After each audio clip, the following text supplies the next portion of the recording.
सत्यपाल मलिक को कौन सी चीज जब्त किए जाने का डर था जो उन्होंने पहले ही छिपा दी थी। सत्यपाल मलिक का कहना है कि सीबीआई का छापा गैर जरूरी था क्योंकि जिस मामले में सीबीआई जांच कर रही है उसकी शिकायत खुद मलिक ने ही की थी। नमस्कार, मैं हूं पवन चंचल और आप देख रहे हैं जन जोश न्यूज़। अगर आप इसे फेसबुक पे देख रहे हैं तो फॉलो कीजिएगा और यूट्यूब पे देख रहे हैं तो सब्सक्राइब कीजिएगा। केंद्रीय जांच एजेंसी ने गुरुवार यानी 22 फरवरी को जम्मू कश्मीर के पूर्व राज्यपाल सत्यपाल मलिक के घर और दफ्तर पर छापे मारे थे। सत्यपाल मलिक तब घर पर नहीं थे, पैर में हुए एक संक्रमण के चलते नई दिल्ली के एक अस्पताल में भर्ती हैं, इलाज चल रहा है। अपने बिस्तर से ही उन्होंने मीडिया से बातचीत की और कहा कि सीबीआई के छापे गैर जरूरी थे क्योंकि जिस मामले में सीबीआई जांच कर रही है Kiru hydro electric power project घपला, उसमें मलिक ने ही शिकायत की थी। पूर्व राज्यपाल को 4 दिन पहले ही अस्पताल में भर्ती कराया गया था। उन्होंने इंडियन एक्सप्रेस को बताया कि शायद सीबीआई को इस बात की जानकारी नहीं थी। ये वही किरू मामला है जिसमें मैंने खुद ही बताया था कि मुझे 150 करोड़ रुपए की रिश्वत पेश की गई थी, लेकिन मैंने फाइल पर साइन करने से इनकार कर दिया था। मैंने जिन दोषियों का नाम लिए थे उनके खिलाफ कार्रवाई करने के बजाय सीबीआई शिकायत करने वाले के घर पर ही छापा मार रही है, परेशान कर रही है। छापे के बारे में सत्यपाल मलिक ने अपने घर पर काम करने वाले से पूछा तो उन्हें बताया गया कि सीबीआई कुछ कागजात ले गई है, किसी कंप्यूटर को जब्त नहीं किया गया।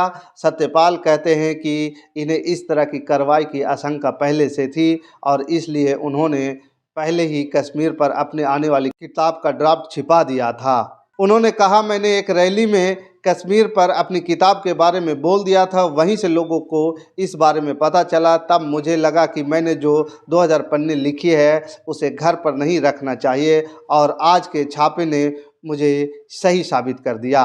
एक बार चुनाव की घोषणा हो जाए, आचार संहिता लागू हो जाए, तब मैं किताब छपवाने की दिशा में काम करूंगा। कई प्रकाशकों के साथ संपर्क में हूं। अब ये सत्यपाल मलिक की छपने वाली किताब का नाम द ट्रूथ अबाउट कश्मीर बताया जा रहा है।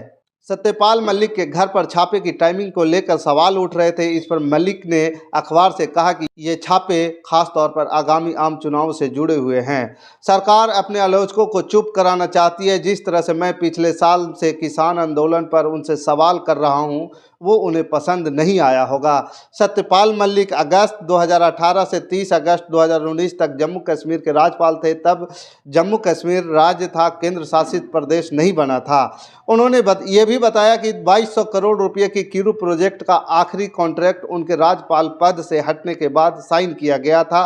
अक्टूबर 2019 को जम्मू कश्मीर से हटने के बाद उन्हें गोवा का राज्यपाल नियुक्त किया गया, फिर मेघालय भेजा गया जहां उन्होंने अगस्त 2020 से अक्टूबर 2022 तक राज्यपाल के रूप में कार्य किया है।